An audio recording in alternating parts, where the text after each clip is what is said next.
Hello, hello, hello, everyone. Mike Arnold here, co-founder, Pat Trading Partners, One Bob Iacino. Hello, Royal Palms. Just real quick, what are your thoughts on these beats? I have to look more at it, especially when the 10 Qs come out to see what. I mean, Google's look pretty strong. Microsoft's cloud services is sort of rolling over a bit, but there's a beat. Chipotle very strong. Hold on. But I would, look at the PD ratio there. So again, I will have to look into this more so, which I could not do before the live stream, and I have to wait also for some of these 10 Qs to drop. Hey Christo, hey George, hey Patrick. Good afternoon, Jacob. Hey Pop Neat. Yeah, you summed it up with all the beats. Uh, where you had Visa in there? Oh. Hey Daniel. Good evening, Anissa. Hey, options 22. Yeah, Bob should be on in a second. Not happy with these earnings report. I want a market rollover before October lows. Oh boy. Oh boy. I'll bring on Bob in a second. We had the Richmond Fed regional numbers were ugly. Dallas Fed services, a little better than forecast, but still an ugly number. And that pretty much covers everything we didn't get this morning. Now, this is before the aftermarket beats with Google, Microsoft, and everything else. Everything was red, and then aftermarket, we have the pops. Fed watch is back down to 75% for the rate hike next week, and we're still hanging on to greed mode. All right, as we said, Microsoft Alphabet end phase. End phase was a miss. End phase is a pretty big gap down. Juniper was a beat. Chipotle, Visa was a beat. Alphabet and Microsoft all beats. Alphabet with another big stock buyback program announcement. With that, let's bring on Bob. Hey, Bob. What's up? Any thoughts on all the earnings beats? No, No. I really don't. I think one of the things I've said for a while is that it was either going to be this quarter or next quarter that was going to just, I don't want to say decimate the market, but prove out the recession. And that's really what I'm looking at now. It's like these earnings, still lower net profit margin so far, seventh straight quarter of that in terms of net profits. Not by much, and some of these beats might actually bump it above that and take it away. It was 11.3 last quarter. It's 11.2 as of right now. So we may actually break that streak, but still terrible. I mean, it's doubtful that we get all the way up to the 11.9 of, say, the third quarter of 2022, for example. Certainly not the 12.2 or the 12.3 of the previous two to that. So to me, overall, profits are still bad. And subsequently, why the NASDAQ led down today through most of the day and yields went up so high is because you look at that consumer confidence number from the conference board. That's the worst in 10 months. You're getting back Okay. down to March of last year in terms of those levels. Yeah, I So, forgot to mention that one. Thanks for bringing that up, Bob. yeah, not great. I mean, not great at all. And plus, last month got revised lower. So, yeah, I mean, the earnings reports, today there were some beats after the close, but that First Republic was still really bad, right? The First Republic one, it's not all that often that I talk about a small regional bank as being important. But if you look at the way that First Republic still shows outflows in terms of deposits. Now, some people may not care about that, but last week we got some comments from former Dallas Fed chief Robert Kaplan, right? And you may say, so what? I mean, Kaplan's a former chief, right? He's not involved in the voting or anything, but some of his stuff aged pretty well. And he says banks won't or can't raise capital and won't want to merge, so they'll shrink. And next quarter or at the end of the year, whichever it would either be next quarter or the end of the year, a bunch of banks are going to tell companies very politely, we can't renew your loan or your line of credit. So there's a lot of things you can take a look at these earnings and say, yeah, these, especially today, they're doing a little bit better than maybe people thought, but man, not good overall in terms of where things are or where things are going.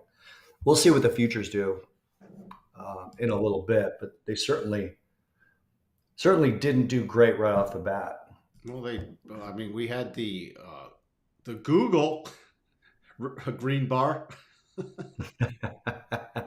But I mean, I'm still showing like Nasdaq futures right now down 1.89%. I'm Now that's showing them. probably going to pop, They're right? only Off down of, 1.1% now. no, I'm talking about the extension from the cash close, Oh, right? that's okay. So the cash close was down 1.1%. So if the Nasdaq's down 1.1% right now, it's just matching the cash close. What was the cash? I I'm seeing Nasdaq 100. The cash close was 1.1%. Okay. Yeah, 1 point. I'm Uh, sorry, that was flipped. 1.8% on the cash close. yeah, that's what I So, but I thought. mean, it's not a big pop. I mean, down 1% on the Nasdaq. Look, the S&P right now in April, the month of April is negative. So last year, obviously April was negative for the S&P, but prior to that, you have to go pre 2019 to find a negative April. April is typically a strong month, and then sell in May and go away. May tends to be a weaker month, so I don't see this as a strong market at all. Hey, Christoph.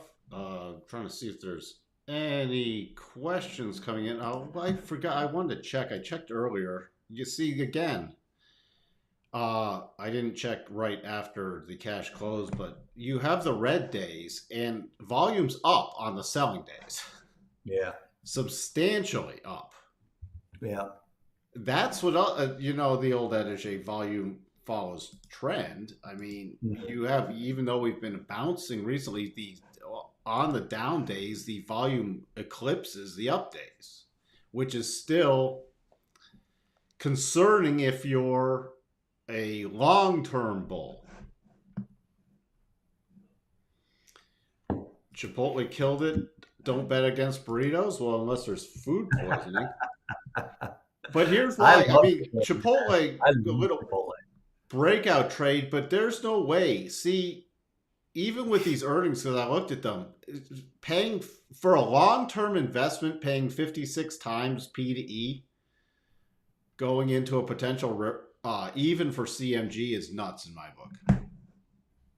So I saw a very conservative stock analyst, and I don't remember his name, on Bloomberg the other day, and his stance was that whatever you feel comfortable paying for right now is probably too expensive. Um, that's number one. And the interviewer said, "So what do you mean by that?" And he said, "Well, I just think it's going to take multiple years to get a reasonable return on some of the stocks you're comfortable with right now." He goes, "That's not necessarily the case for the things you're uncomfortable with." He said, "The things you're uncomfortable buying," he goes, "the really bad charts are probably the ones that you'll make a little money on because they'll recover to comfortable levels." He said, "But the things that you're comfortable buying right now," he said, "are just going to be, it's going to be multi-year before you make your money back on them."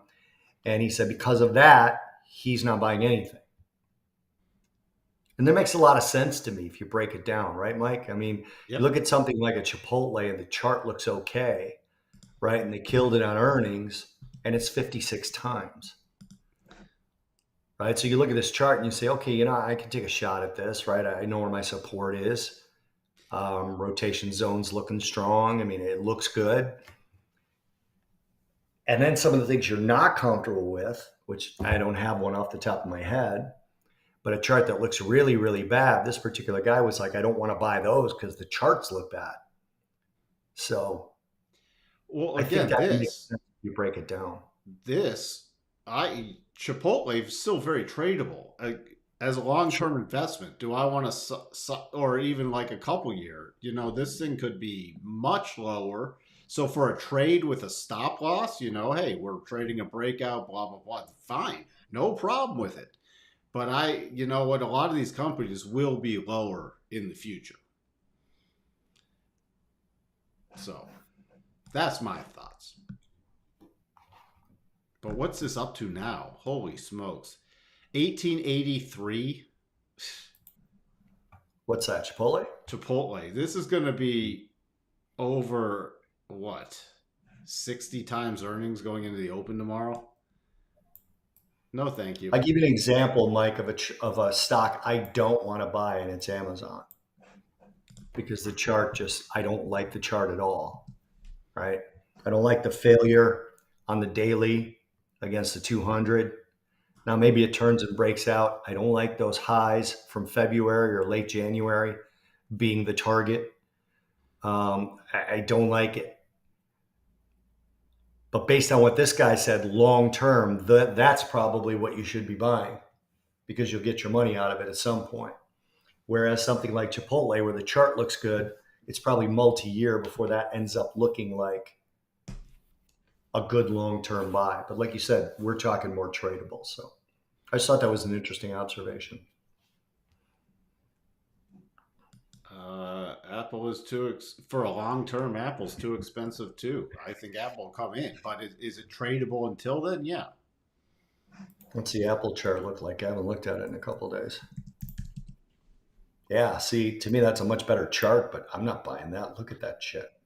I mean, the only good thing is you get another rotation back up. They have earnings next week. We do have a potential double top. But that could be off the table by then. So a great stop level, but there could Yeah. be setting up for a trade if it's something triggers the bullish side.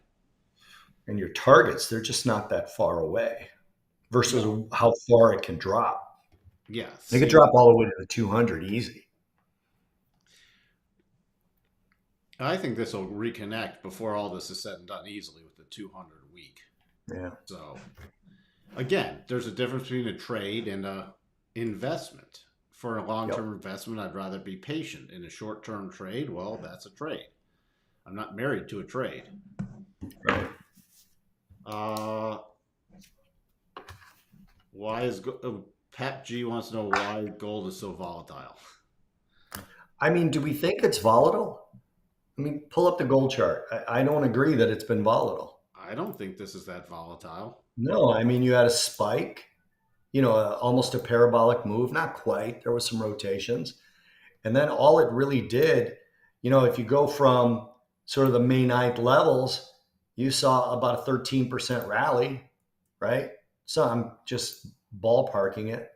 And then from there, you saw about a 2.5, 2.33% fall. Why? That's not volatile to me.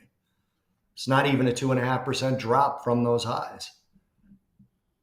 So I don't see this as volatile. If you're calling volatility that it's not going straight up anymore, it's just simple back and fill. But Pep, that's not volatile. No, it was much more volatile before. We had some. Yeah. I mean, this back here. That was volatile. That was volatile. This, Yeah. I don't think that's volatile.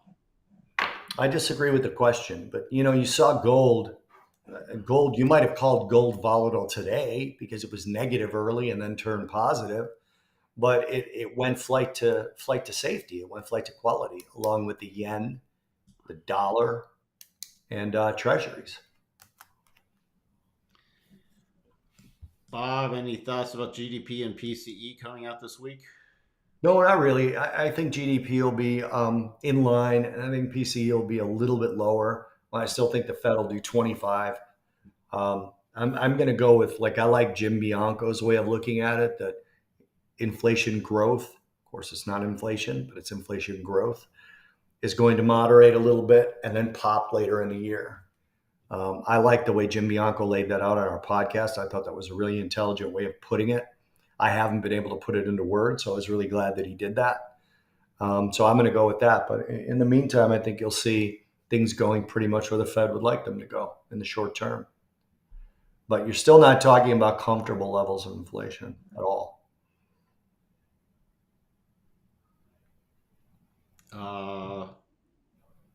Let's see. Bob, if you received the Ray Dalio email, any thoughts? Say that again. Received the Ray Dalio. I haven't received a Ray Dalio email. No, I'm not sure what that is.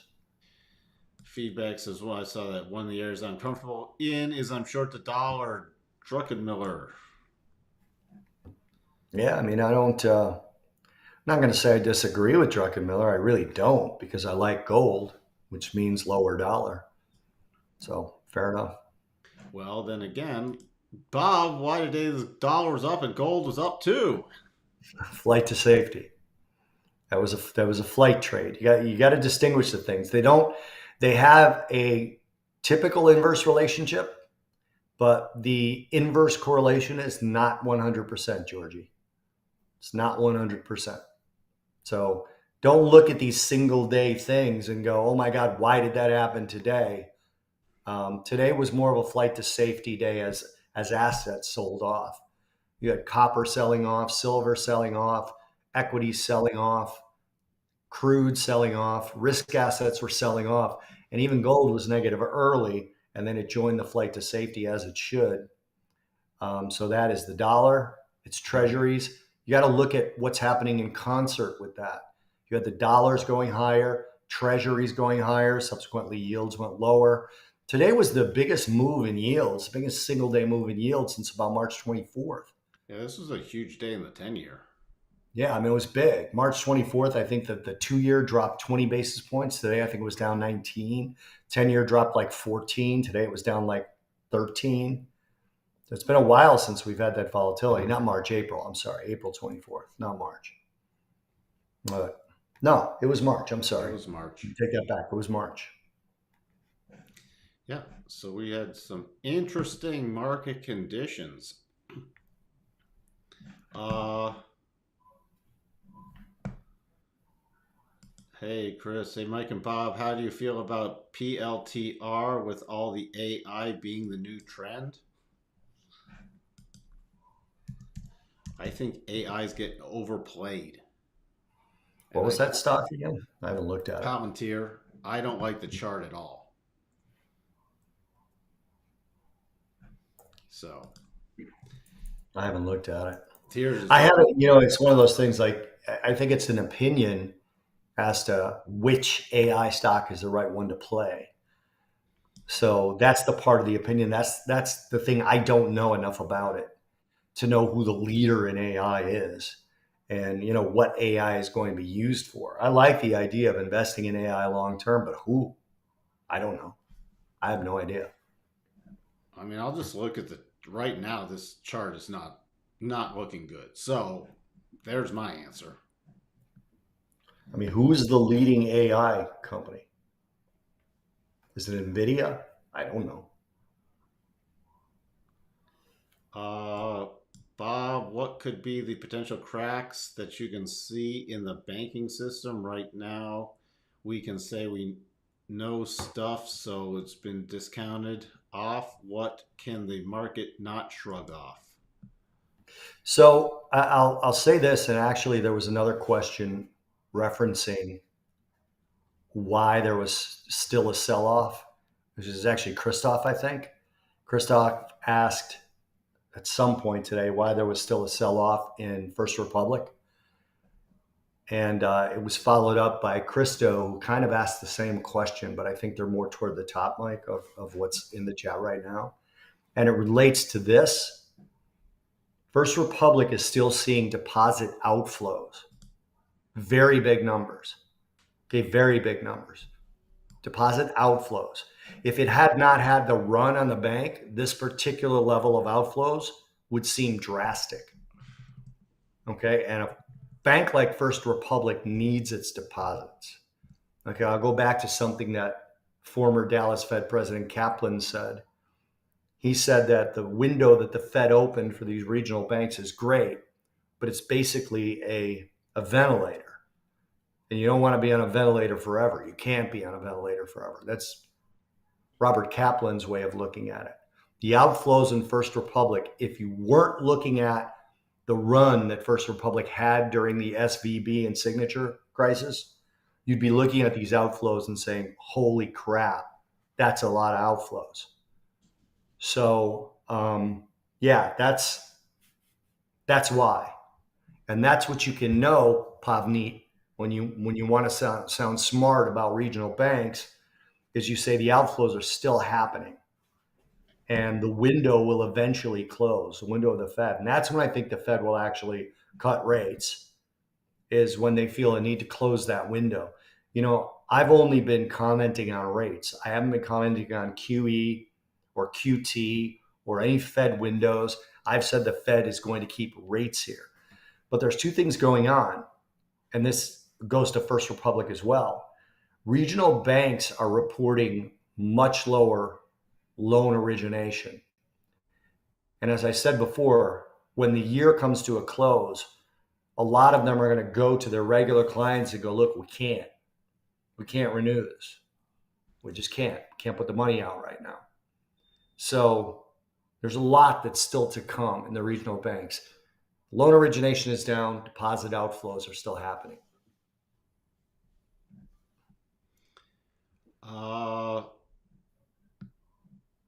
Bob, with these incredible earnings coming out, are you still calling for a break below the October's lows this year?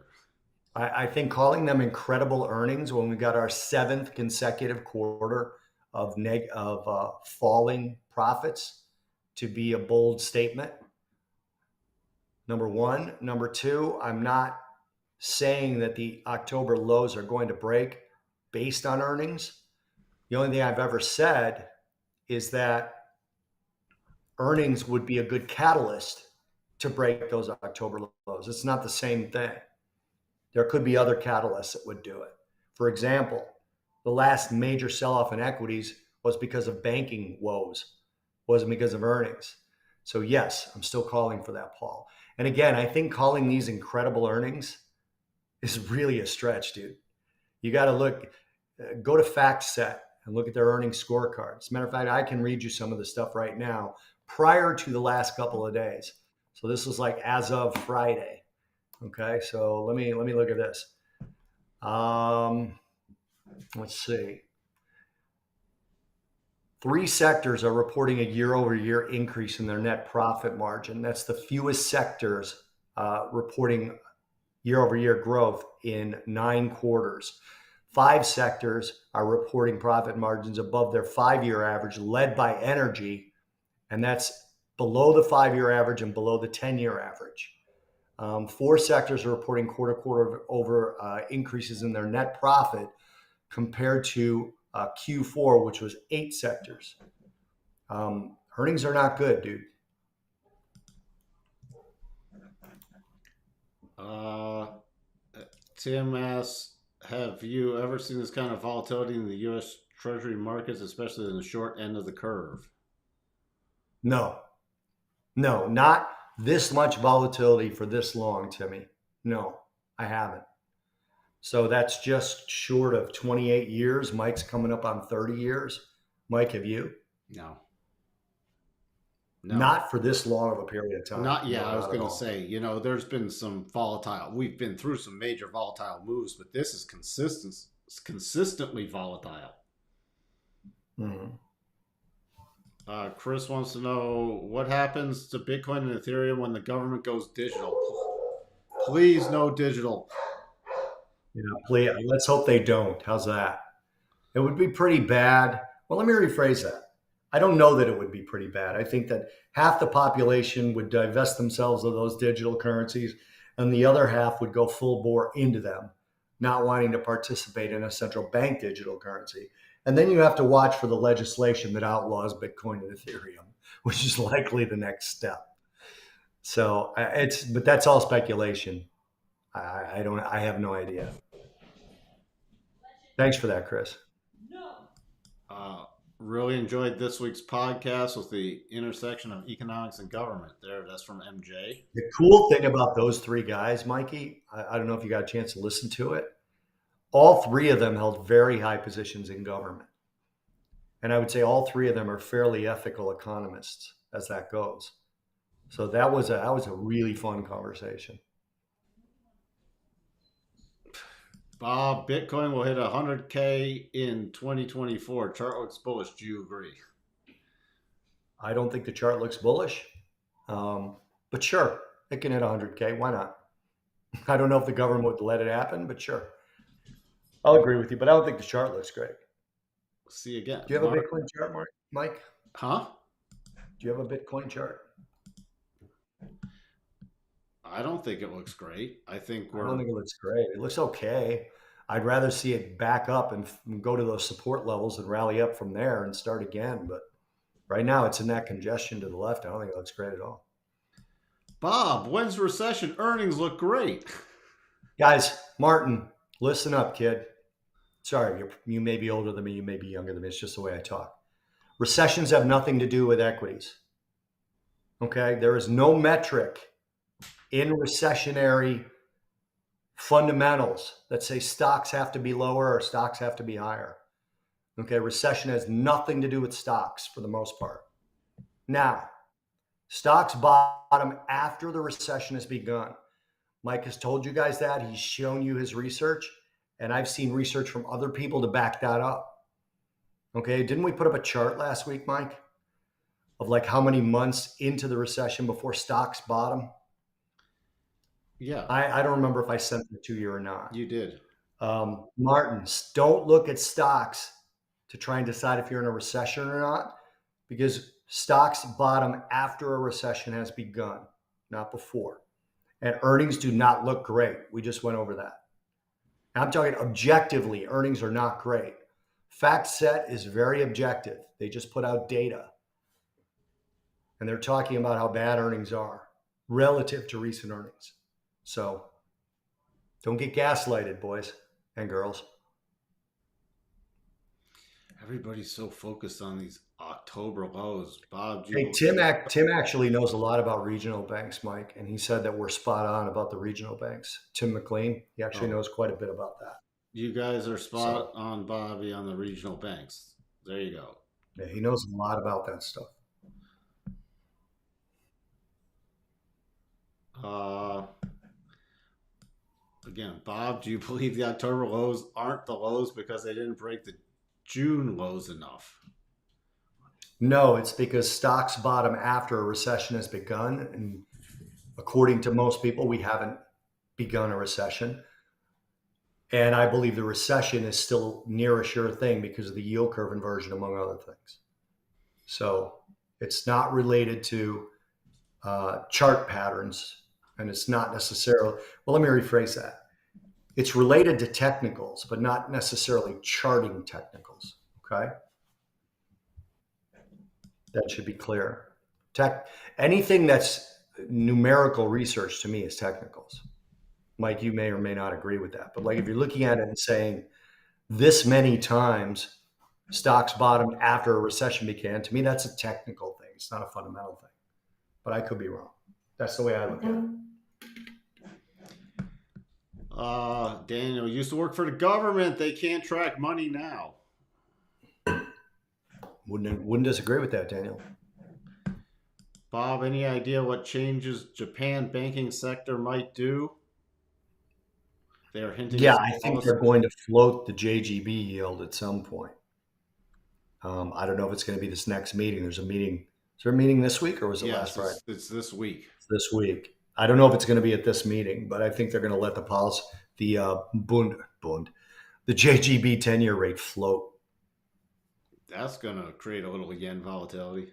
Yeah, and really, that actually would be global volatility.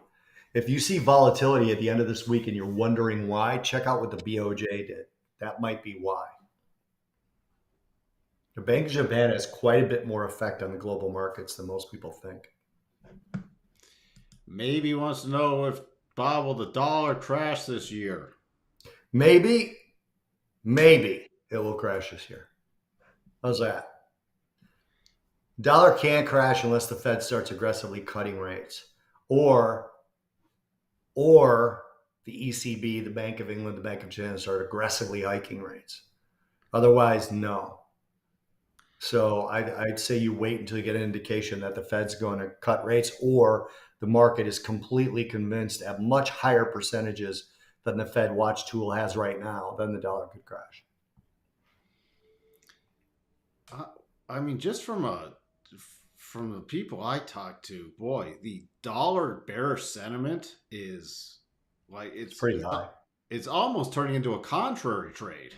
Yeah, it's pretty high. I mean, I wouldn't be shocked to see a dollar rally, not I, in coming up soon. But I mean, Mm. literally 90 something percent of the people I'm talking to, you got to be bearish the dollar, you got to be this dollar, you got to be short the dollar. I'm like, okay, well, when everybody's saying it, Mike's like, do I gotta? I don't have to do anything. That doesn't mean I run out and buy it hand over fist tomorrow, but we get some good patterns triggered. It could be a nice contrary play. How Right. long that lasts, I don't know. Coco, Bob, are you long or short? What? Where's Sterling when I need him?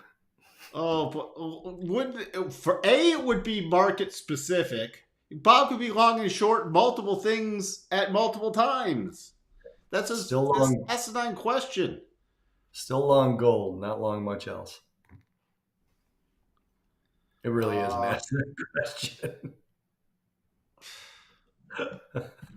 I love Coco though. I really do. Coco's gonna have to come up with a third account pretty soon.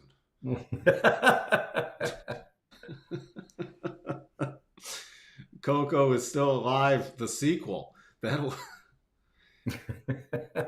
Bob, looking at the banking sector is still under risk from deposit flights. Does 2 year now start its re-inversion?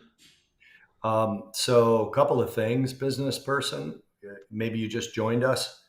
The earnings reports so far are showing that they are still losing deposits, specifically First Republic. So, yeah, that is still happening. And why wouldn't it? I mean, Yellen 2 weeks ago, maybe less than 2 weeks ago, basically said, no, no one else's deposits are going to be guaranteed, just the people we pick. That is a very close paraphrase. It's almost a quote. Just the people we pick, number one. Number two, I like MJ's answer to Coco, by the way. Bob, are you long or short? Yes. That's awesome. Number two, business person, the 2 year hasn't uninverted yet. And I think maybe you're referring to it going closer and closer, steepening basically. And it steepened earlier today. I didn't really look at it later in the day. I think it went from like a 60 settlement yesterday to a 54 today. So that would cause, well, actually, it wouldn't necessarily cause a reinversion, but it might. I mean, it's difficult to say what would happen with that because it depends more on whether Janet Yellen and the president, along with, of course, the supermajority of the Fed and the FDIC, would decide that a bank needed saving. So it's difficult to say whether we would go to a worse inversion than we already have, which is what has been improving lately.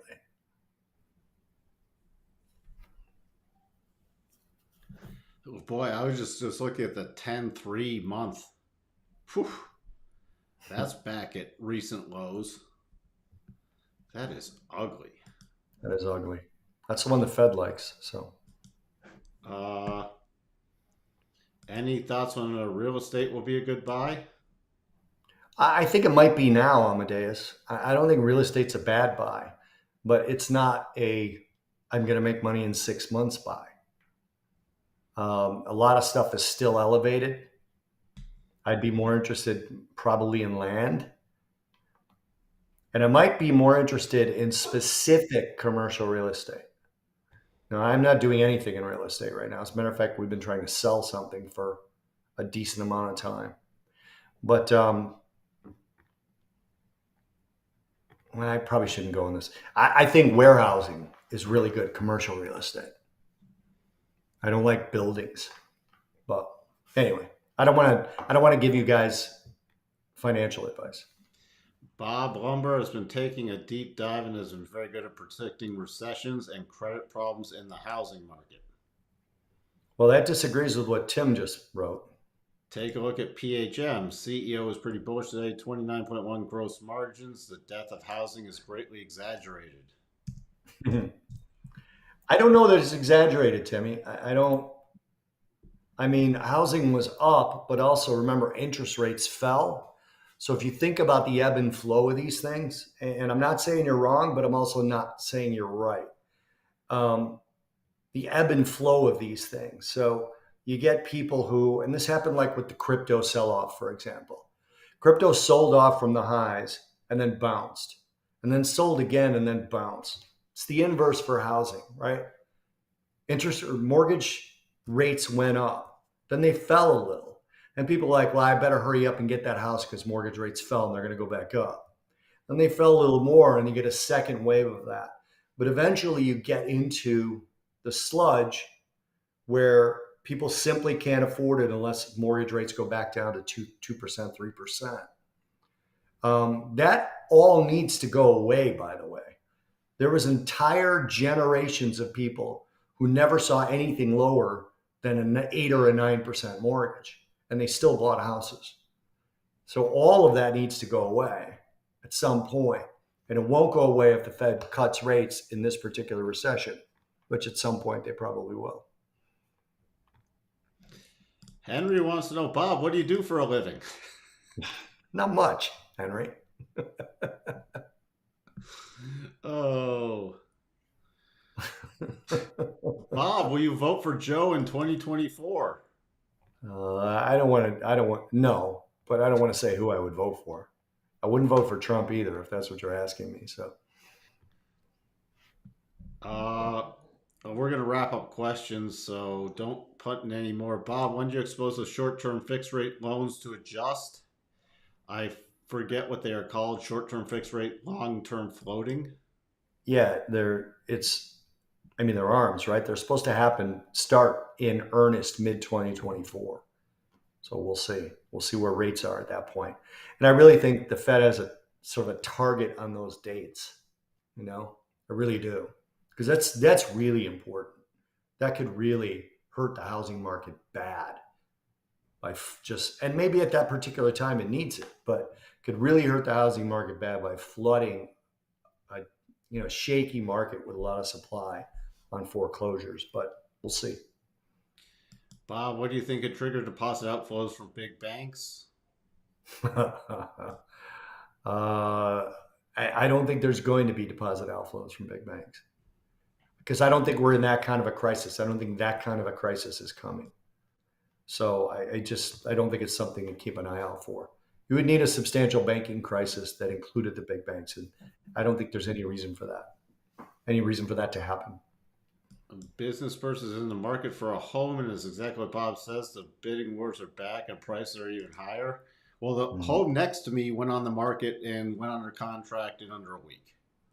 Around Yeah, and here, that'll slow. That'll slow when rates are held here for a while. You'll get through those people who missed their first chance to buy something. And really, I mean, historically, interest rates are still really low. yeah. Historically, Well, and they're moving to Wisconsin, and everything is just flying. I mean, stuff doesn't stay on the market in southern Wisconsin for a day before it's under contract with no inspection clauses. So, also, I still have the flight from Chicago. That's still happening. yep. What? Well, come on, the new mayor is going to rock it. Oh my God! Don't demonize those kids, Mike. Oh yeah. Well, they're just showing their frustration. Yeah, they're very frustrated. All right. All right. All right, I'll take off in case you got anything else to talk about, Mike. I'll see you guys I Thursday. Yep. Okay. Thanks, Bob. All right, guys. I'm still not doing so well today. Just wanted to get that Q&A session in with Bob for everyone. Yeah, I was just looking at the settlement, Christoph, for the Nasdaq, and I was just looking at this. I don't know. That settlement seems really weird. That settlement seems really weird because I I don't know. I'm gonna have to see if that gets adjusted. I'm gonna have to check a couple of my other uh, things too. That because right now I only have TradingView up while I live stream. But we were up here closer. Either way, it looked like the double was going to trigger. Now double triggers with the daily cycles at the bottom and oversold. This is not one I would rush into. I'd be watching for a bounce and then another rollover play. But that topping pattern has triggered. I would now watch, especially these earnings. What could be the next catalyst? Oh, we could easily get a bounce for like tomorrow. And though Thursday after the close, if Amazon uh, posts bad numbers, it could get interesting for another rollover. So we'll have to see about that. Interesting. S&P closing below, the futures closing below 4,100. Also getting oversold with cycles on the bottom. Now, when I say cycles on the bottom for the daily, remember the weeklies are rolling over, but we can now get some bounce plays. This weekly will take multiple weeks to play out. So, I mean, theoretically, we could still bounce back to 4150 before the week's over. But I will be watching now more aggressively for rollover plays. Especially, look at this. We close below that 4,100. You know, even if we poke down a little more, we got the 50 right there. We could see a bounce play, but now we have some major overhead resistance. This was the first signs of some technical damage. It's not major technical damage yet, but these are the first cracks in the foundation. So the NASDAQ triggering the double. I really want to. That settlement is just weird. First target being with the 50 also.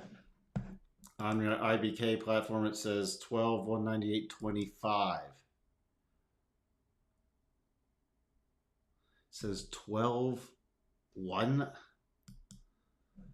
Yeah, I got to look into this. So, but I think this was still going to trigger because if we look at the shorter term chart, you can see based off the last little bar, 12,918. Oh, maybe you said put in 12,198. I think maybe you meant 12,918. So that's where it was trading on this that area with the last little bar. So I'd be more inclined to think that, and maybe something got put in wrong on the settlement price. So we'll have to see if it gets corrected. Dow also broke the most recent support. So you see the breakout level from early April broke out, and now we're closing back below that, closing at the bottom of the rotation zone. But more major technical damage still happens below the 50 and below the breakout level, that we broke out at the end of March. So we're still have an upward sloping trend line. We still have the 50. So that's the key level I'm still watching. Yes, this is a pullback, and boy, you'd think the world was falling apart. But remember also, we've had a handful of companies. Now, I'm not talking CMG because, again, I'm not going to be paying 60 times earnings for anything regarding an investment going into a recession. But you have a small number of companies still holding up these indices, and that can continue to happen. But a lot of broad companies aren't doing so well in earnings. Russell also closing below a key support level. All these are getting oversold with the cycles getting to the bottom, so I am going to watch for a potential another bounce play, especially a bounce play that could extend into early next week. We don't have any solid patterns yet, but because of the Fed meeting next week, we could easily see some kind of bounce play forming over the next. I'll be looking, especially tomorrow morning with the overnight price action. Notes. I mean, come on. 115.25.5. The level was 115.26 to make the probabilities shift easier, and it closed just below that. But this is now I'm watching more so for aggressive trailing levels because we're getting overbought with cycles at the top going into Fed meeting again next week. Dollar index, I'm still watching for this break up.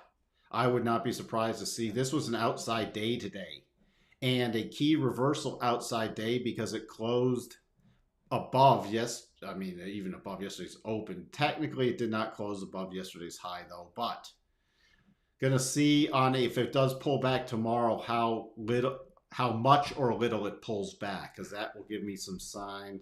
Crude, after hitting only that first target on the double, is done. The only thing now is a break below the 76.50, targeting the gap left behind. With that, I think that's about it. I think that's going to be about it for today. Still watching this potential double top in the euro, which, that'll be interesting. And that triggers Tesla. Had a bunch of the nice little calls going off today, but can't get much traction here. So thank you for typing that in. Thank you, Tim. All right. With that, I will be back tomorrow morning. I hope everyone has a wonderful evening. Bye for now.